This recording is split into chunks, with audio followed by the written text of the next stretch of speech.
అయ్యప్ప భక్తుల్లో కూడా చైతన్యం రావాలి. ఇదంతా కూడా ఏంటంటే ఇదంతా ఎవరికి వాళ్ళు మనము దేవుడి పైన భారం అని చెప్పేసి వెళుతున్నాము వస్తున్నాము.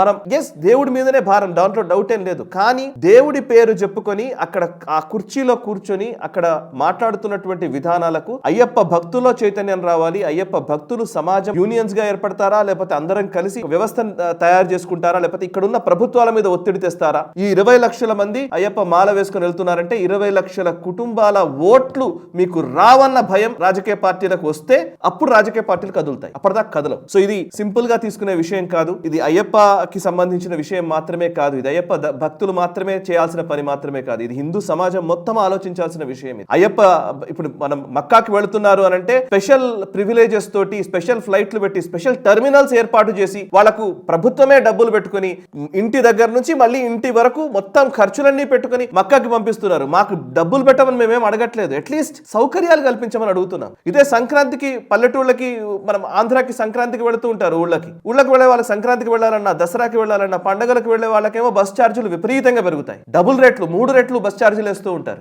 ఆ ట్రావెల్స్ కూడా అట్లాగే ఇష్టం వచ్చినట్టు డబ్బులు వేస్తూ ఉంటాయి. ఇప్పుడు అయ్యప్ప దీక్ష కోసం వెళుతున్న వాళ్ళకి ఎయిర్పోర్ట్ ఫ్లైట్ లో వెళ్ళాలనుకుంటే డబుల్ రేట్లు, ట్రైన్లలో కూడా టికెట్లు దొరకవు.